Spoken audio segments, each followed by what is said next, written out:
ഇത് ലക്ഷ്മിയോട് പറയുമ്പോൾ അർജുൻ എന്തുകൊണ്ട് മൊഴി മാറ്റി എന്നുള്ളത് അന്വേഷിക്കണം, എനിക്കും അറിയണം.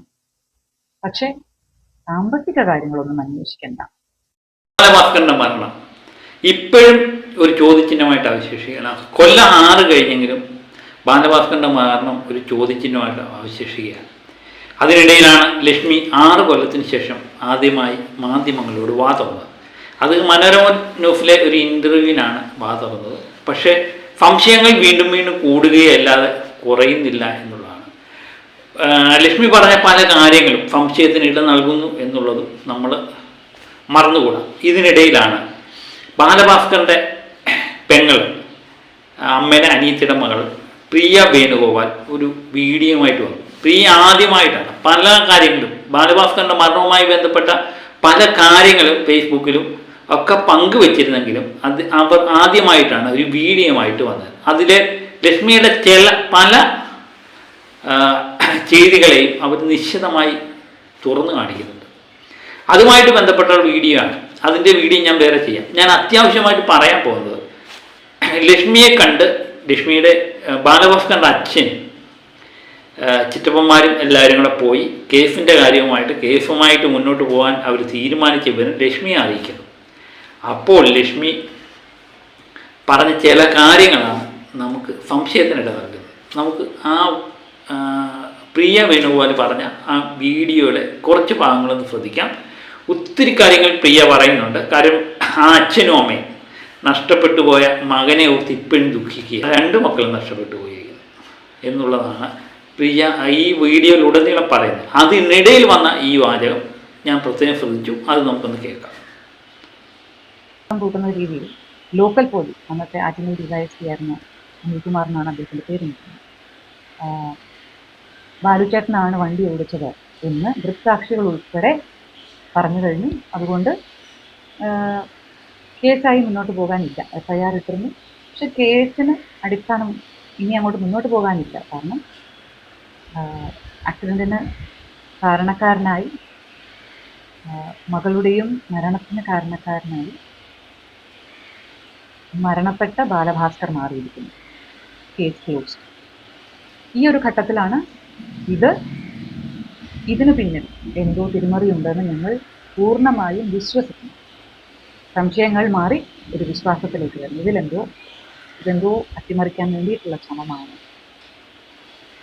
ഇത് ലക്ഷ്മിയോട് പറയുമ്പോൾ അർജുൻ എന്തുകൊണ്ട് മൊഴി മാറ്റി എന്നുള്ളത് അന്വേഷിക്കണം, എനിക്കും അറിയണം. പക്ഷേ സാമ്പത്തിക കാര്യങ്ങളൊന്നും അന്വേഷിക്കണ്ട എന്ന് ബാലഭാസ്കറിൻ്റെ അച്ഛനോട് പറഞ്ഞത് ലക്ഷ്മിയാണ്. അവിടെ ഉണ്ടായിരുന്ന എല്ലാവരും സാക്ഷികളാണ്. പ്രിയ പറയുന്ന പ്രകാരമാണെങ്കിൽ ലക്ഷ്മി പ്രത്യേകം പറഞ്ഞു, സാമ്പത്തിക കാര്യങ്ങൾ അന്വേഷിക്കേണ്ട, അർജുൻ മൊഴി മാറ്റിയതിനെ പറ്റി അന്വേഷിക്കട്ടെ എന്നാണ് ലക്ഷ്മി പറഞ്ഞതായിട്ട് പ്രിയ പറയുന്നത്. അതിന് സാക്ഷികളായിട്ടും പ്രിയ പറയുന്നുണ്ട്. അപ്പോൾ എന്തുകൊണ്ട് ബാലഭാസ്കറിൻ്റെ സാമ്പത്തിക കാര്യങ്ങൾ അന്വേഷിക്കേണ്ട എന്ന് ലക്ഷ്മി പറയുന്നു? എനിക്ക് തോന്നുന്നു ലക്ഷ്മിയെ ഭയപ്പെടുത്തിയിരിക്കുകയാണോ ചിലർ?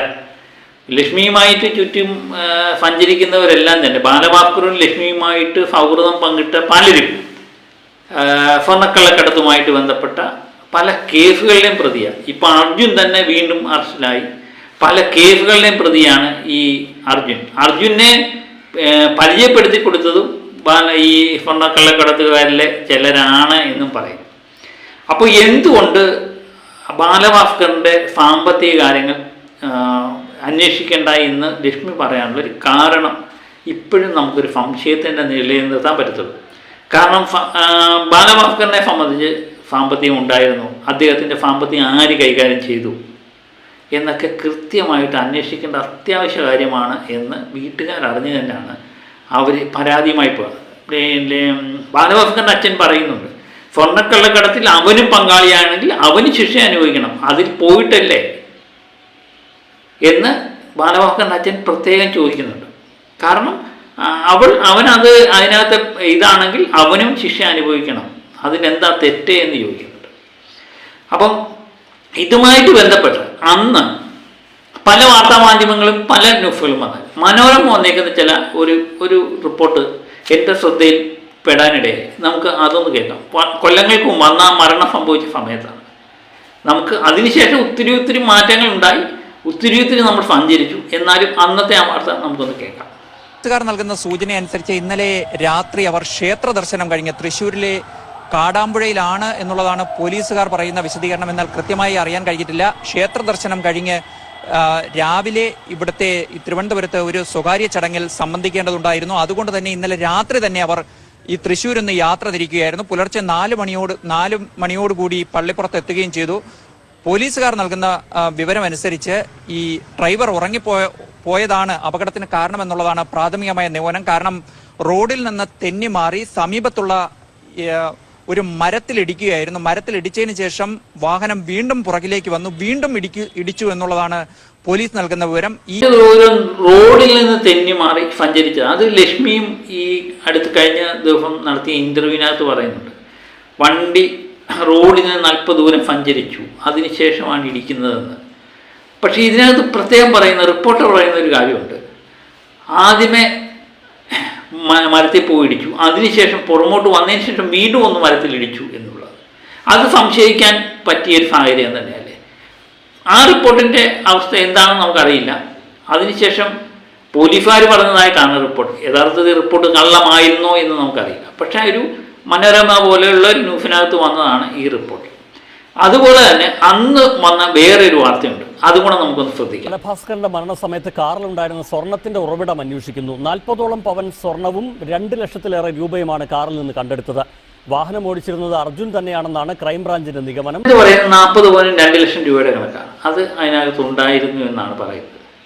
അപ്പം അതുമായിട്ട് ബന്ധപ്പെട്ട എങ്ങനെയാണ് വിവരങ്ങളെന്ന് അന്വേഷിക്കും എന്നാണ് പറയുന്നത്. ഞാൻ 2 ലക്ഷം രൂപയോ 40 പവനോ ഇത് സാധാരണ വീട്ടുകാർ, പ്രത്യേകിച്ച് ബാലഭാസ്കറിനെ പോലുള്ളവരുടെ കയ്യിലൊക്കെ നിത്യേന കാണുന്നതാണ്. അത് നമുക്ക് സംശയിക്കാനിടയില്ല. പക്ഷേ ഇതിനകത്ത് വേറെ സ്വർണം ഉണ്ടായിരുന്നോ എന്ന് നമുക്ക് സംശയിക്കേണ്ടിയിരിക്കുന്നു.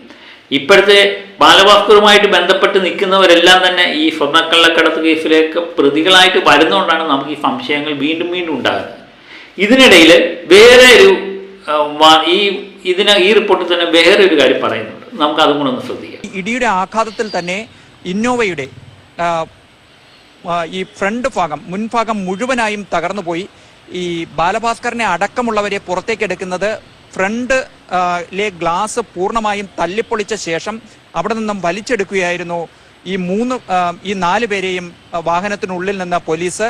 അതിനുശേഷം ഈ വാഹനം എടുക്കാൻ തന്നെ ഏറെ പ്രയാസപ്പെട്ടു എന്നുള്ളതാണ് പോലീസ് നൽകുന്ന വിശദീകരണം. ഈ വണ്ടിയുടെ ഗ്ലാസ് ആ ഇടിയുടെ ആഘാതത്തിന് തകർന്നിട്ടില്ലായിരുന്നു.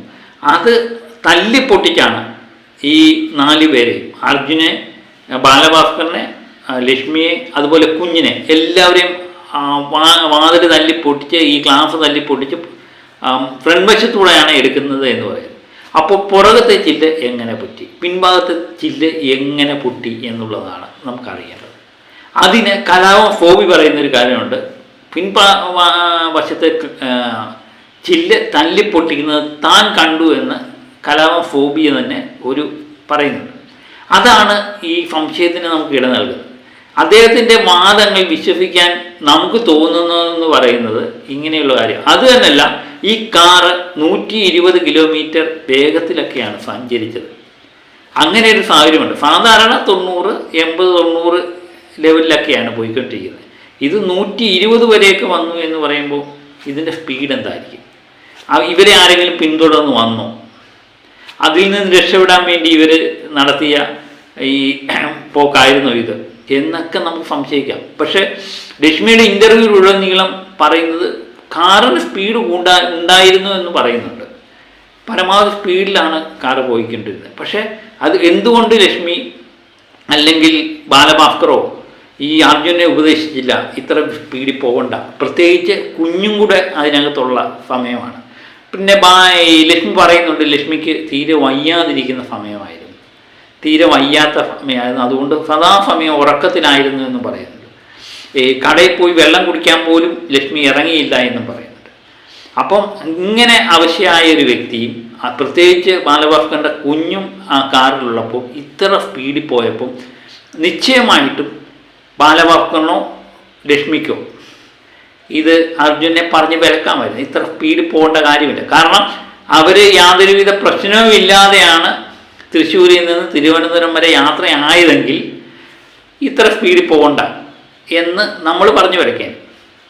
പ്രത്യേകിച്ച് കുഞ്ഞുങ്ങളുള്ളപ്പം സ്വാഭാവികമായിട്ടും നമ്മൾ പറഞ്ഞ് വിലക്കുമല്ലോ, എത്ര സ്പീഡിൽ പോകണ്ട, പയ്യെ പോയാൽ മതി എന്ന് നമ്മൾ പറയും. എന്തുകൊണ്ട് ലക്ഷ്മി അത് പറഞ്ഞില്ല? ഈ സംശയത്തിന് കാരണം ഇത് ഈ വണ്ടി അപകടപ്പെടുമ്പോൾ 117 കിലോമീറ്റർ അങ്ങനെ സ്പീഡിൽ അങ്ങോട്ടാണ് ആ വണ്ടി ചെന്ന് ഇടിക്കുന്നതെന്ന് പറയും. അപ്പോൾ ആ പരമാവധി സ്പീഡിലാണ് ആ വണ്ടി പോയിക്കൊണ്ടിരുന്നത്. പ്രത്യേകിച്ച് നമ്മുടെയൊക്കെ റോഡിൻ്റെ അവസ്ഥ അറിയാമല്ലോ. അങ്ങനെ പല സംശയത്തിനും കാരണം വരും. അതുകൊണ്ടാണ് ഈ കലാപം ഫോബി പറഞ്ഞ ചില കാര്യങ്ങൾ നമുക്ക് കണക്ട് ചെയ്ത് നോക്കാൻ പറ്റുന്നത്. ഇതിൻ്റെ പുറകെ വേറെ കാറുണ്ടായിരുന്നുവെന്നും കുറച്ച് കാറുകളും വന്ന് ബാലഭാസ്കറിൻ്റെ കാറിനെ തടയുന്നു എന്നൊക്കെ കലാപം ഫോബി പറയുന്നതിന് കാരണം നമ്മൾ അത് തള്ളിക്കളയാത്തതിൻ്റെ കാരണം ഇത് ഇങ്ങനെയൊക്കെയുള്ള സംശയങ്ങളാണ്. ഈ സംശയങ്ങൾ ഇങ്ങനെ നിലനിൽക്കുന്നു. ആരന്വേഷിച്ച് കണ്ടുപിടിക്കും എന്നുള്ളത് യാതൊരുവിധ ഉറപ്പുമില്ല. CBI രണ്ടാമത്തെ റിപ്പോർട്ടിൽ ഇതിനെപ്പറ്റി പരാമർശിക്കുമോ എന്നും നമുക്കറിയില്ല. ഏതായാലും ഇത് ഞാൻ പറഞ്ഞില്ലേ, കുറച്ച് നാളിങ്ങനെ നീണ്ടു നിൽക്കാനുള്ള സാധ്യത കാണുന്നുണ്ട്. കാരണം ഒരു യാതൊരു തരത്തിലും ഇത് എങ്ങും എത്തിച്ചേരുന്നില്ല.